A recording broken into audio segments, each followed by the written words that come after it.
You're listening to An Imperfect Leader, the Superintendents and Leadership Podcast. We are so glad that you're here. Hello, Jamie. Hello, Peter. Hey, listen, yesterday, I'm in this band for the Seattle Reign, the women's soccer team. Yes. In this pep band, I play alto saxophone. And last night, we had a Halloween-themed rehearsal, and the alto saxophone section dressed up as me. And I said to them, it was borderline ageist, because what defining theme they had for me was I wear these readers that have like lights on them so I can see the damn music. And so they're like, oh, wait. They like put on, I'm going to send you a picture. You got to share the picture my here. God. This is I'll send you a picture. This Hold on, story hold on, doesn't hold work. on, I'll share it without- with you. Okay, hold on. So they're all wearing these glasses, which is hilarious. And then They all have cardigans on. only one could find it, owned a cardigan. The other couple others wore a sweater. And then they all wanted to complain about how it's so warm. Like, aren't you warm when you wear all your sweater? I'm like, no, like I'm always cold. So Did they all have Mets hats on? see it? Yes. And Yes. not only that, like they had all different hats, but one of the band members, Kurt, printed out the Mets logo and cut out and then brought tape. And so they're all putting the Mets logo on their This baseball is the hats. best. Isn't that This amazing? is the best. Yes. While they are to be commended, this is a fabulous costume. In And fact, so listen, that's exciting, right? Super funny. And yeah, I've got my cardigan on. And Kurt you've got has your his cardigan on. And then your others lights. have just got their, Tori's Oh my got his goodness. sweater on there. Yeah, that's amazing. So, and then the other thing I wanted to tell you is that last week I was in Kansas City. I was the keynote for the Kansas, Missouri Superintendent's Leadership Forum. And I'm Yes. sitting in the audience after having given my keynote and then having facilitated one of 3 panels, which you're going to be mad at me that I should have like put down a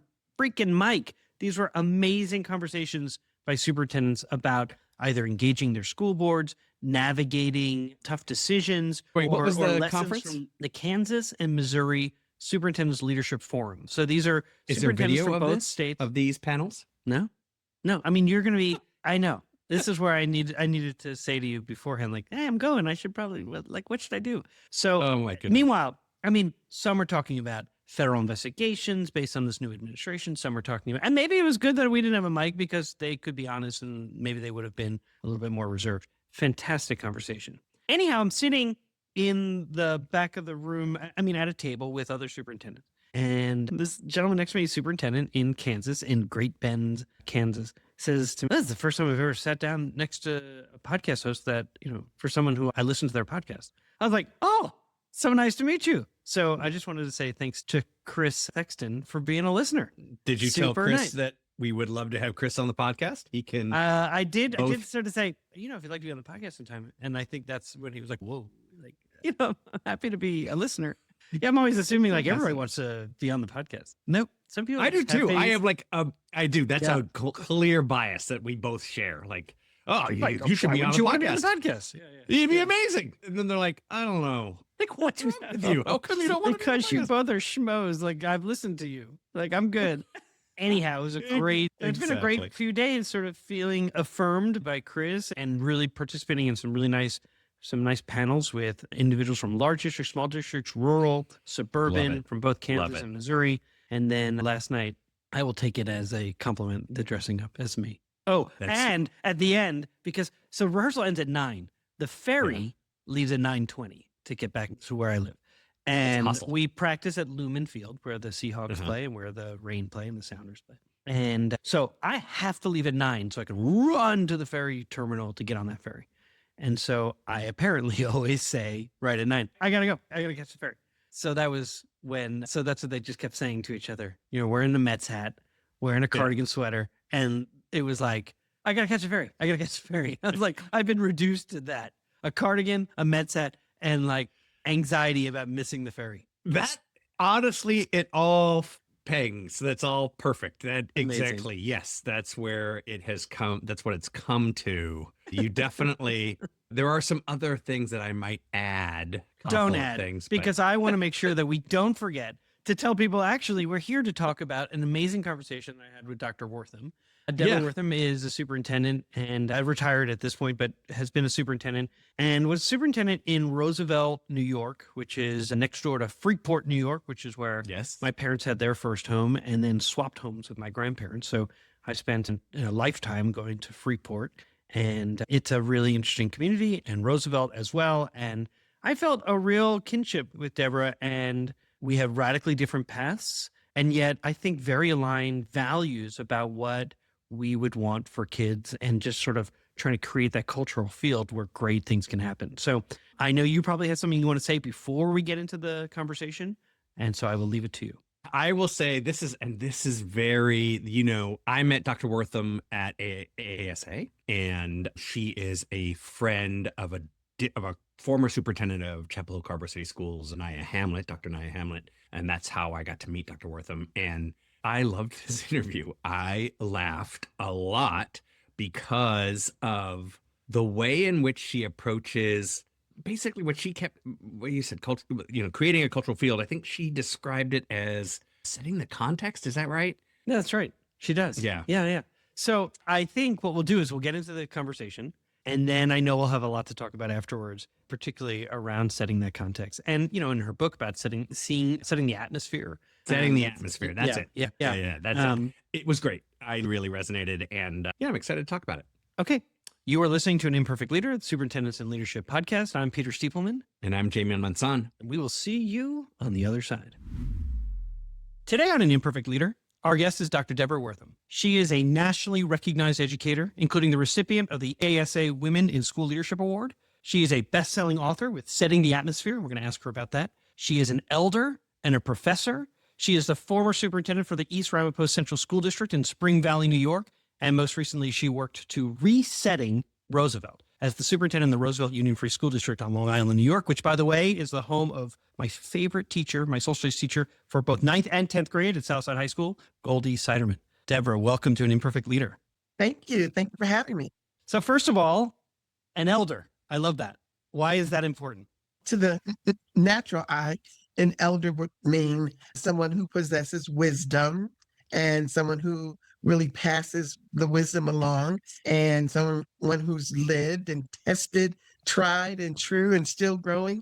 In this situation, that's probably true as well, but it means that I am an ordained minister, and I am a minister of the gospel. Yes. Oh, I love that. I love that because I also think that superintendents have a role almost like an elder in a faith-based community, which is they're to bless the good work that they see happening in their buildings, right? I mean, I think it is almost a spiritual event when you're in a classroom and you see amazing things happening where children are doing tremendously amazing things, and the teachers who are responsible for activating that knowledge, and we serve as those who get to bless that good work. So I love it. Peter, you are 110% correct. And I have never heard that put so eloquently, but yes, that is absolutely correct. If this is my high mark for our conversation and it's only downhill from here, we should probably just end now. It's been great having you. Love having you. Thank you. We'll talk soon.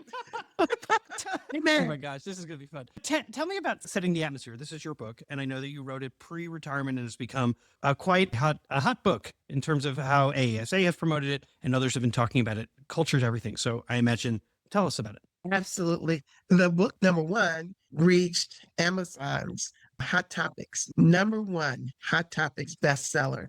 And it was so surprising. I actually took a screenshot when I went on to Amazon just to check out the status of the book, which meant that people are hungry and thirsty for practices, protocols, ways in which you set the atmosphere. First of all, that title, Setting the Atmosphere, is attributed to a song that I heard in church one day, the choir singing to set the atmosphere and to be able to breathe and inhale and bring in goodness and exhale things that are not satisfying to the spirit, to the soul, to our natural body. And so with setting the atmosphere, I realized about 20 years ago that we need to be in places where we are free. We are free to accept and to believe and to grow and develop. And it's no room for stinking thinking. None whatsoever. It's okay to be tall. It's okay to be short. It's okay to be, cross-eyed, whatever. But when you set the atmosphere, you give people permission to grow, develop, and succeed. And that's what this is all about. What's significant about this book is that it gives true stories about moving forward, moving school districts forward. So it's appropriate for teachers, principals, superintendents, members of boards of education, and it tells examples of how I was led by the Spirit actually to transform multiple school districts. And it also gives accompanying scriptures that really spoke to my heart as I moved forward in every position that I held. I know it was bold and brave, but guess what? What? I'm so glad you asked. And Peter, people have said from across the aisles, I'll say, that regardless of your faith, regardless of your belief, this book really appeals to everyone. And that's how we became bestseller for Hot New Topics. It speaks to the heart, it speaks to the spirit, it speaks to the soul, and gives wisdom for moving school districts forward.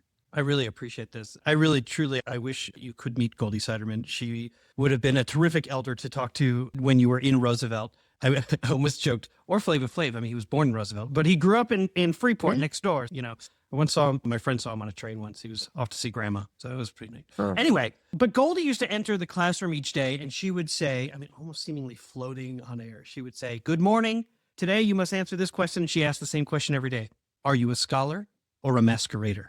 And I mean, to this day, I choose to be a scholar, no more masquerading, right? And so sometimes I fall short, which is, I guess, Well, why we're we are an imperfect leader. Yeah, that's true. Related to Goldie every day. Yes, ma'am. And when I say every day, I mean every day. I would say to the students, "Smart is not," and they would follow through with "something you are," and I would say "smart is," Whoa. and they would say "something you get." See, people think that you are born smart. And if you're born smart, you might be good at this or you might not be good at that. Truly, we send some messages unintentionally. You see it all the time in our schools where we say, "Oh, you want to take that advanced class? It's hard." And a kid hears, "Oh, you don't think I can do it." Or we say, "Oh, you want to take that advanced math class? That calculator's pretty expensive. Oh, you don't think I can do it or afford it, so I guess I shouldn't take it." Yeah, I love the fact that you've got this mantra and rallying cry of, no, smart is what you are, right? Smart is what, Keyword. yeah. Okay. That's it. All right. We're never going to get to the other questions if we, That's this is like, okay. I love it. I know. But actually, I want to ask you this question because you talk about setting the atmosphere.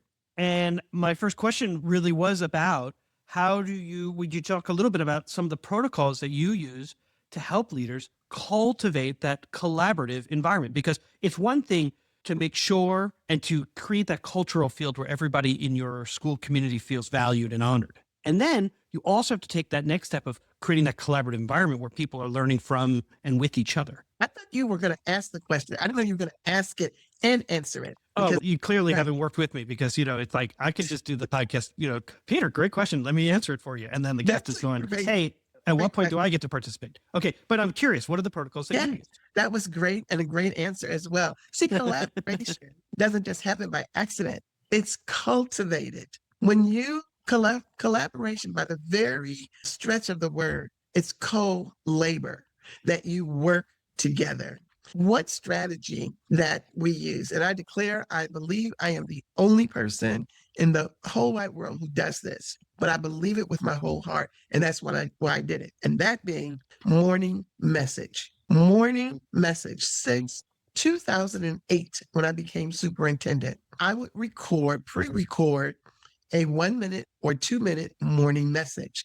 And it would go like this: "Good morning. This is Dr. Wortham, superintendent. How are you today? Listen, today is going to be a great day." Why? Because you are in it. Smart is not something you are. Smart is something you get. You get smart every day. Come on. Today is the day to get smart. See you later. I'm making that my ringtone. My ringtone on my phone. I'm going to make that my ringtone. Like, so when someone calls me, it's going to be like, "Smart is not what you are. It's what you get to be." Yeah. It's going to be great. I'll just keep saying it over. Hard work. Yeah. And it's based on hard work. That's the number one go-to belief. It is really called the philosophy of efficacy. And the philosophy of efficacy really begs to the forefront that the role of rallying and pulling the troops together and building on confidence. So that's one strategy, but it is the one that undergirds, I believe, all of school improvement. And this is why I was able to go from district to district because I focus on belief driven through the morning message. So therefore, throughout the course of the day, teachers would talk about the morning message. Students would talk about the morning message. Students would go home and talk about the morning message with their siblings and with their parents, with their family members. So we became one district, one sound, united under one front. If I said Roosevelt, then the response would be rising. In any district where I served, there was a call and response. So that's another strategy. What do you do to jumpstart students, staff, administrators, parents to bring this sense of belonging? I'd like to jump in because this is something that really caught my eye in when it was suggested that I reach out to you about having this conversation. And in the leadership model that I use to advise others, there's this dimension nested patterns. And it really seems like one of your nested patterns is high level collaboration and shared leadership. And when I say shared, I mean in the fact that, and this was, you specifically reference a concentric circle model with students at the center. And then you mentioned including student voice. And this is what got me really excited because so often we intuitively understand that student voice is important. You're very intentional about student voice and providing professional development of the students and ensuring that, you know, that explicit instructional model and learning targets are driven by them and for them. And so can you talk a little bit about that, you know, this overall collaborative environment with students providing that voice? Sure. You know, one of the strategies that we use is the law of significance from John Maxwell, where we believe that one is too small a number to achieve greatness. And so we cultivate the fact that we want our young people and our administrators to work together, not working in silos, but working in circles. That sounds good. I'm going to say it again, that we remind them that it's good not to work in silos, but to work in circles. Circles are never ending. And so therefore you don't have an opportunity to get off and to have discrepancies because that circle is still moving and fluid. And so therefore the conversation continues on. Now, in those concentric circles, every time there is a situation, I put a circle around it, which means that if students are having a discrepancy, I pull together a group of students, we sit in a circle and we discuss it. And we don't just discuss it then, but once you're in a circle, you continue in that circle forever and ever. So there's superintendent's community circle, superintendent's clergy circle, superintendent's teacher circle, superintendent's administrator circle. And I imagine it is not strict and confined circle that as more people enter the circle, it continues to grow in its Right. influence and connection to others. Exactly. Yeah. And Yeah. known to be a member. So, in order to not have an agenda for each circle and for people to feel free to speak from the heart, then we talk about norms and we do professional development about the leaderless circle and how everyone is free. Let me give you an example if I can.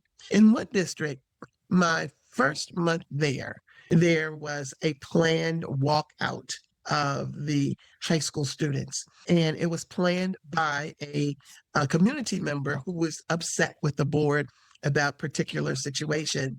And a student, because we had already built a relationship, a student came to me and shared with me what was planned. And I said, how do we handle this? And that student rallied the leaders, the student leaders, and we met. And I said, as your new superintendent, I have addressed this issue and the plans for this issue and the plans for this issue. And the student said, are you kidding me? You're really on these issues that have been plaguing us for years? And I said, yes. And they said, Dr. Wortham, we need to go to the other high schools. So we got a van and we put the students on the van. We took them to the other high schools and they led assemblies. I stood on the wall and I listened to our students say, we're on the right move. We're going to trust our superintendent to manifest all of these things that we need. So therefore, instead of a walkout, it wasn't a rebellion, it was a revelation. And when you teach students how to advocate for their academics, then you have a movement. And that, my friend, we turn disillusion into determination. I love it. I always write notes as people are talking, and often, I have a few notes. I have so many notes right now. These are just gems, just wisdom. I'd like to ask you a question that I ask every guest who comes on our program, and that is, how does the term an imperfect leader resonate with you? Yeah, that's I'm guilty as charged. And it is to the natural, you would say imperfect. I'm not imperfect. However, if you know the underlining of what an imperfect leader is and what you attribute that to, there are two ways that it's called the learning goal orientation or the performance goal orientation. And in every situation, one of those two individuals will show up. The performance goal orientation will not let you know that they have flaws, but the learning goal orientation leader will say, it's okay not to know, but it is not okay not to know and not to learn. Imperfect, it's okay not to know, but it's not okay not to know and not to learn. Don't indict me for that. That's what it means to be imperfect. It's not permanent. It's positional, situational, but it's not permanent. Yeah. And you better learn from that imperfection, whatever it is. We're back for segment 2 of An Imperfect Leader called Imperfect Leadership in After Action. And my guest today is Dr. Deborah Wortham. And she is an educator. She is an author. She is an elder, as we now know what that means. And I'm grateful to be in her presence. She is a professor. She's a superintendent. And she's the CEO of Wortham Educational Enterprises. And in this segment, we ask our guests to deconstruct a decision that they've made. And then we discuss it. Deborah, what happened? The teachers came to me, third grade teachers, and they said, Dr. Wortham, we're teaching third grade, and the children are nowhere near reading on grade level. They're not reading on grade level. Now, I had 1,000 thoughts in my mind of how I wanted to respond, but I looked at them and I said, teach them. Just teach them. I said, better yet, teach them on grade level. And when you identify the skills where they are not strong, then do subgroups, differentiate instruction. Just teach them all on grade level. And then when you see the skills that they need to perfect, then do small group instruction. And they walked away happy. And I sat in my chair and said, what did that mean? They asked a question. I had no answer. But on the moment, this grandiose response surfaced. Let me tell you, now this was in a district where the Secretary of Education said, you have 1 year to get these scores up. I was new to this district. And I said, well, what did I just say to them? As I watched these teachers, they were so giddy. Every time you saw them, they were just happy and working together. That was the key. I would go into one third grade classroom and the teacher is starting a sentence, and I'd go to the next third grade classroom and the other teacher is finishing the sentence. They ate together. They planned together. They would work together on the weekends. I heard them talking about, remember Saturday, we said we were going to meet at 2:00. So I started thinking there's joy with the challenge, but there's collaboration and there's networking and there's sharing of information.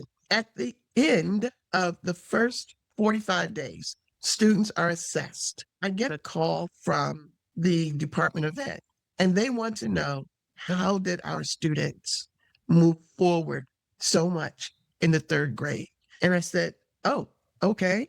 Yeah. And I repeated, we taught all of the children on grade level. And then we did skill groups. And they said, oh, can we come and see? Absolutely. So something that started as, oy vey, what are we going to do with so many? I appreciate the oy vey. So let me see if I understand this correctly, because typically as people share their story, it's man, this was a train wreck. And then this is how we sort of made a mid-course correction. And what I hear you saying, which is so interesting to me, is that here you were approached by your third grade teachers. You are the Yeah. superintendent and you are responding with teach them. And that was you felt like they needed a response and you gave it to them. And Yes. their takeaway was, she trusts us to work together, to collaborate, and to make this work. And we're going to teach children on grade Yes. level. And I thought this was so interesting because my takeaway as you were saying this was, what skill deficit might they have? And then we're going to teach that skill, as opposed to they scored a 14 on the, SRA or whatever, the reading Yes. test. And so we're going to just clump all these 14s together. Meanwhile, they all have different needs. That doesn't mean that they all have the same need. And that really, that trust that you gave them, they ran with it and it inspired them. She trusts us. We got to do this work. So what may have been overlooked initially I really wish I had given them a response that was actionable. As you look back, that was the actionable response they needed to hear. Right. So it all worked together in that, although I didn't give them the strategies, the steps, I gave them a global concept.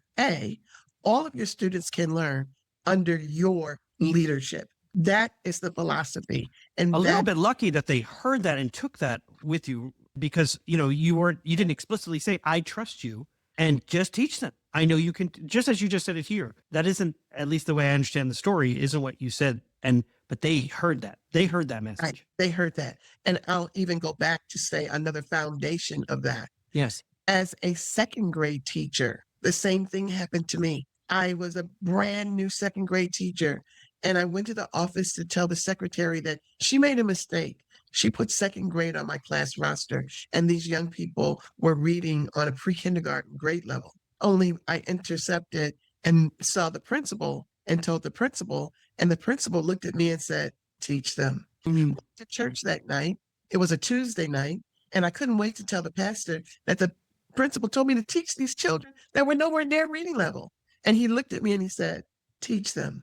Mm. There was a release in my heart and in my mind. When the children walked So in, it wasn't just a flippant remark, it was deep down in your soul that when they Yeah. came to you and said, what do we do? Our children are not reading on grade level and they're third graders.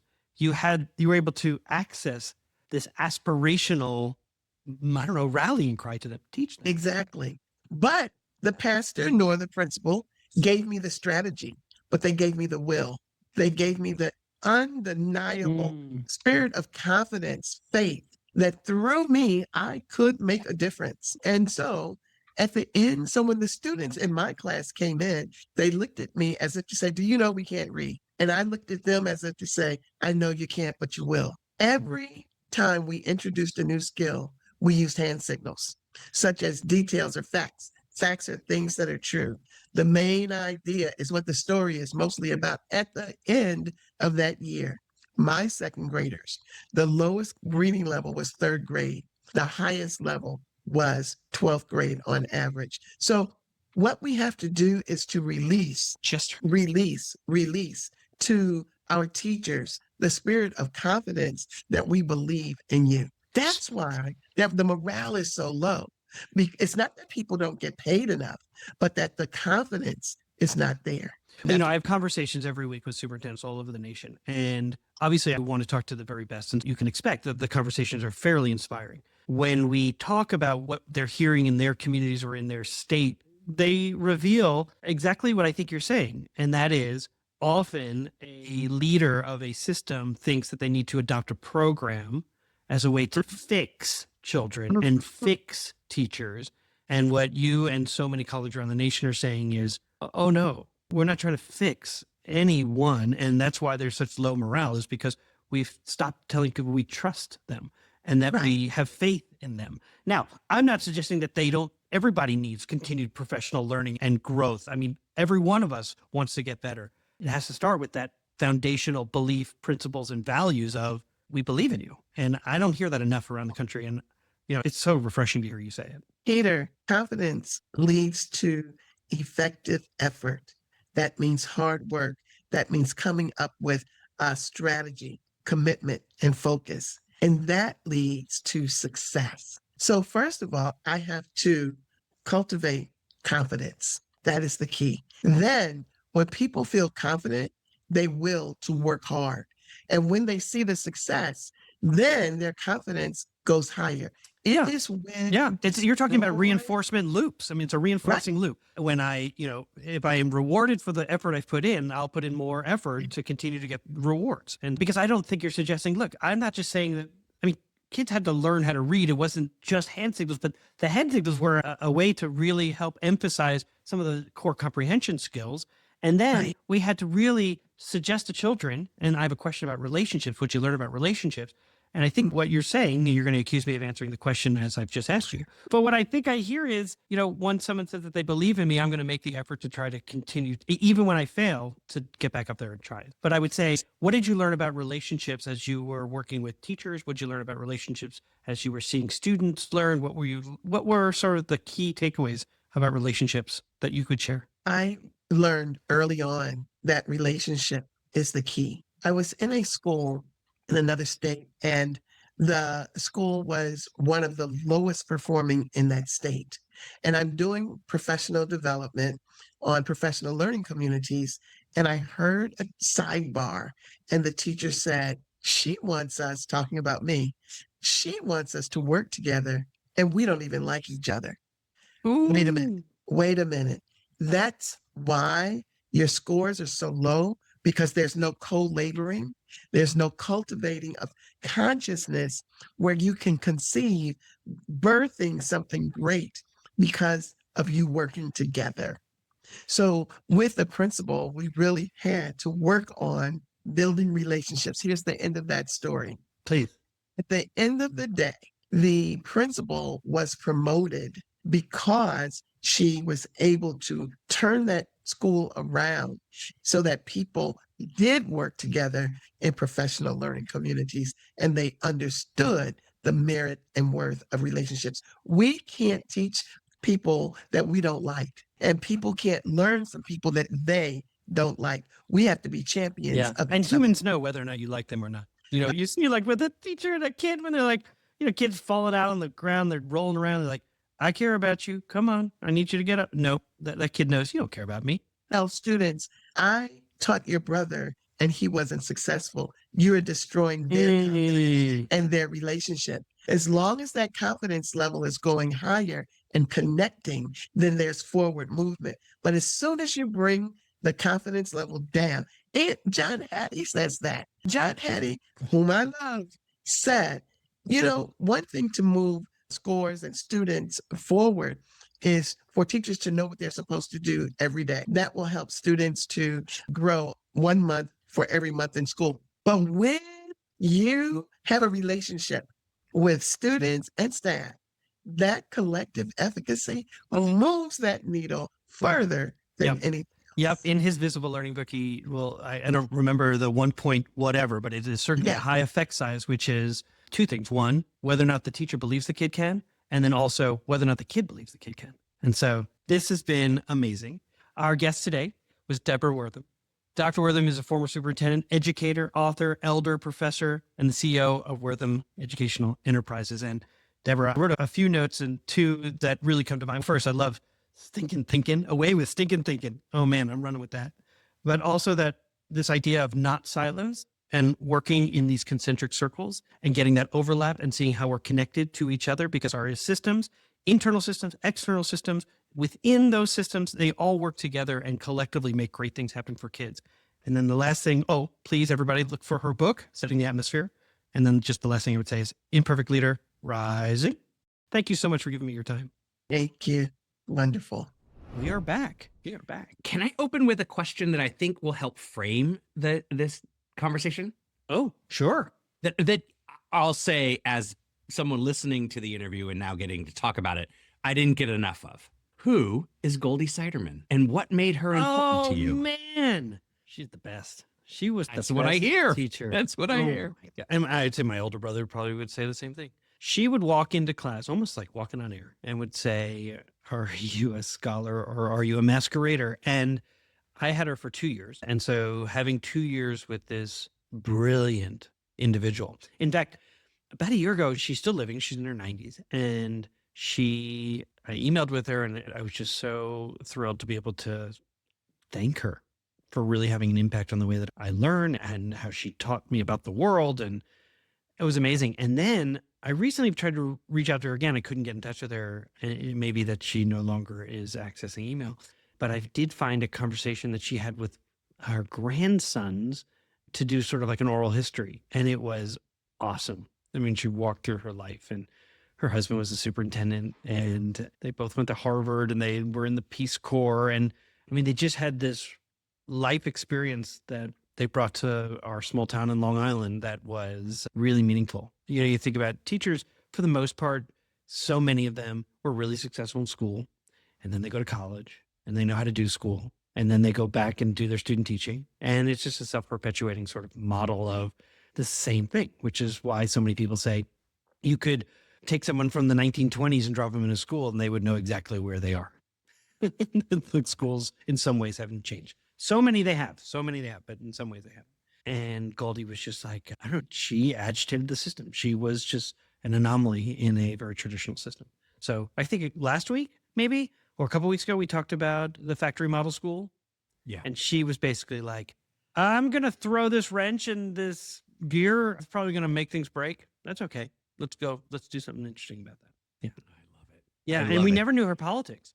And yet she would debate in such a beautiful way. So that's who Goldie Siderman was just such a meaningful person in my own development as an individual. I knew, gosh, I feel like I should get a bell for that question. Ding, ding. Yeah, I'm like, I knew that one would go. It would get you Yes. going, because I was like, that made me think of this, and you were like ready to share, and I was like, it's not about you. Let's put Goldie Siderman aside. That's right. Every That's Dr. right. Wortham. I It's know. right here. Sorry. She's right here. Wortham. Sorry, Dr. Deborah Wortham. This is about you. That's right. Sometimes the podcast, it's the Imperfect Leader Superintendent Leadership Podcast, not Peter's reflections on his life. Yeah, it's so good. It's I so know. good. It's I why, know. but so I love that part of the. But of did the you podcast, notice of when I the was like, personal- oh, my friend was on a train and Flava Flav was on the train? And she was like, that's great. Oh, I wrote was that down. super I excited. said the Flava Flav joke did not go far.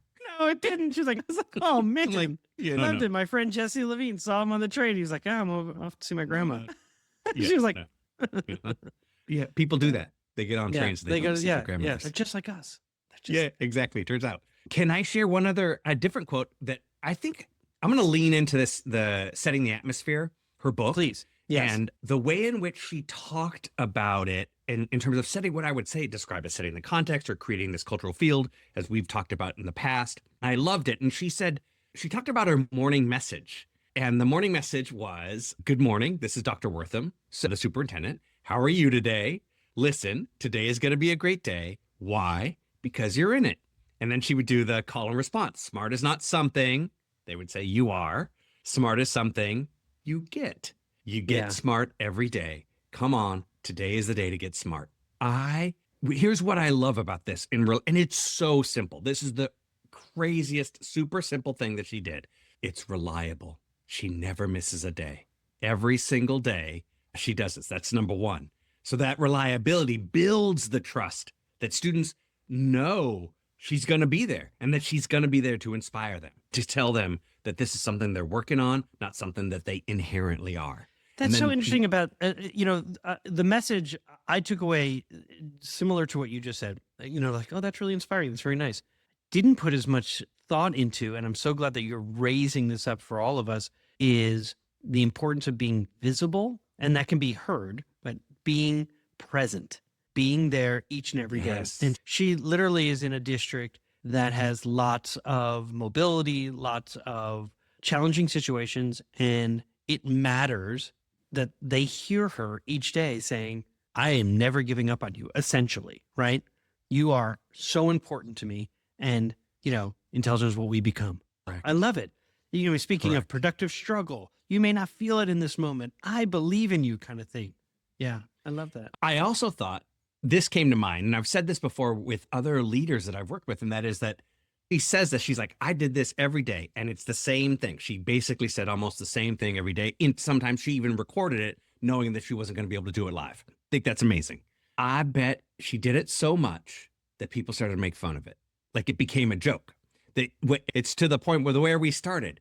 Your sax ensemble doing Peter, dressing up as Peter, shows that there is enough understanding of who we are that this can be made fun of.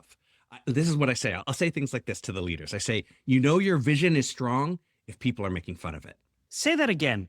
And I'll tell you why I think you should say it again is because we sometimes begin to withdraw.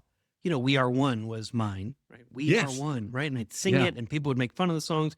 And I'll Yes. tell you when I was not replaced, when I moved on and my successor arrived, I would get these texts that said, boy, I wish we were singing that damn song now. Or they say to their friends, bet you're missing that song now. It's so Yeah. funny. So say it I again. bet you What do you got tell nothing people? but flack for We Are One. Sometimes, depending on the context and the age, right? Sure, Not sure. the age of the individual, but the grade span of the place that I was singing at. Because certainly in elementary, they're like, Oh, yeah. high that's school so is like, great. the hell? Whatevs. What are you doing? Yeah, Yeah. exactly. What I'm saying is, I said that you know your vision or mission statement in this case could also be that you know it's ingrained when people are able to make fun of it. Not make fun of it because it's dumb. They're making fun of it because they know it and they're starting to mess with the language of it. And they're starting to figure out like how to actually twist it and mess around with it. And it's not like they're eliminating it or telling you that it's not worth it. They're actually saying the opposite. They're saying, this is who I am and I'm a part of this. And isn't it silly? That's interesting. I mean, almost like, Loved it. you know, I'm thinking about musicians and sampling and playing with, and, Yeah. you know, and so it's recognizing something that's beautiful and recognizable and maybe enduring and then playing around with it and saying, I'm going to make this mine. And It's so good. yeah, I hadn't thought about that. That's so interesting. And so So then I good. imagine, you know, Dr. Wortham talks about confidence and that confidence leads to effective effort and releasing teachers and that spirit of confidence that we believe in you. And Yeah. I'm trying to figure out how to, and maybe it's just pretty easy to sort of stitch those together. It's like once the people are starting to make fun of it a little bit, it also means that they're going to stitch their personal values to these organizational values. And then they're going to do some marvelous things as long as you don't get in the way sometimes. Sometimes we get in the way of it. And that's, Yeah, I think our egos do, right? It's not meant to be silly. It's meant to be this. That's she even talks about that. Our very question of what does an imperfect leader mean to you is rooted in the like everything's silly. It's all silly. We all even in the seriousness, there's going to be something that's silly, which goes to the you have enough confidence. They feel like they have enough confidence to say, here's how I connect to what you're saying. We are one, or in this case, the morning message, which leads me to that question. And this is me asking again, a former superintendent, what builds confidence in a system?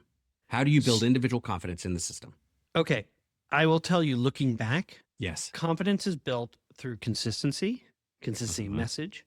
Confidence is built when you avoid the impulse to keep creating new precedents. Like that creates confusion, and confusion creates anxiety. It creates false starts. It creates frustration.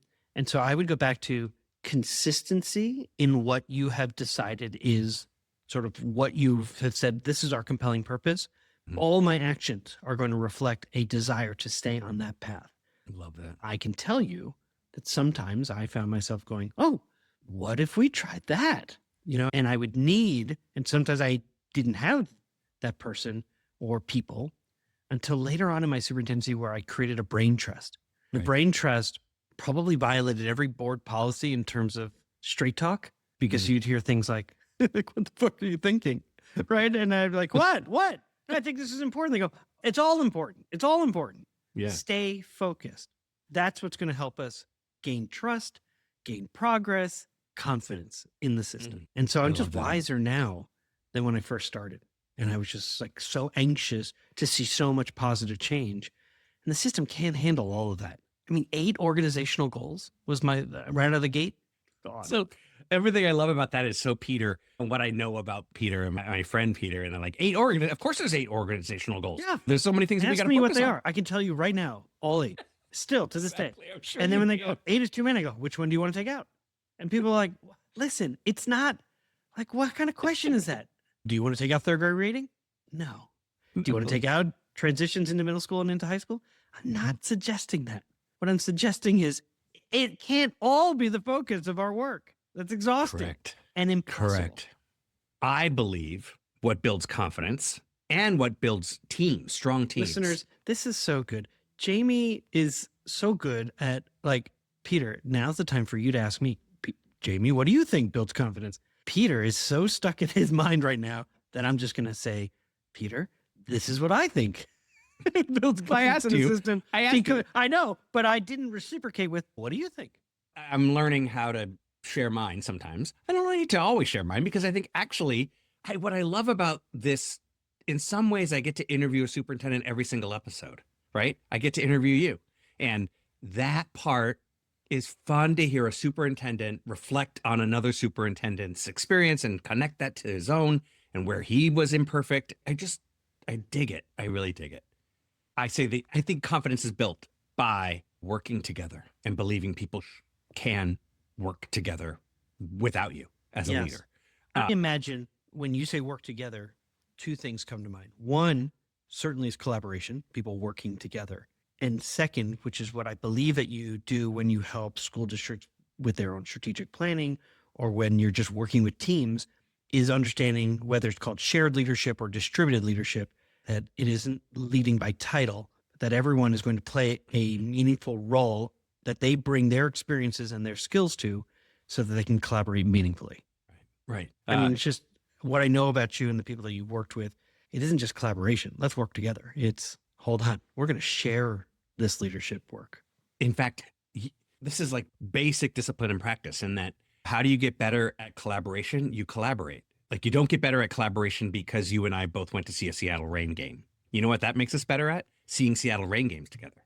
It doesn't make us better collaborators. You have to do the work together and go through the bumps. Yes. This Going is to the Seattle Reign game is about building congeniality so Sure. that collegiality is more possible. Oh, I love it. Like, we're good. We're also good partners in relation to the word use. Exactly. Exactly. Doesn't mean I don't want to go to a Seattle Reign game. I love it. I would be super fun. I'm all in.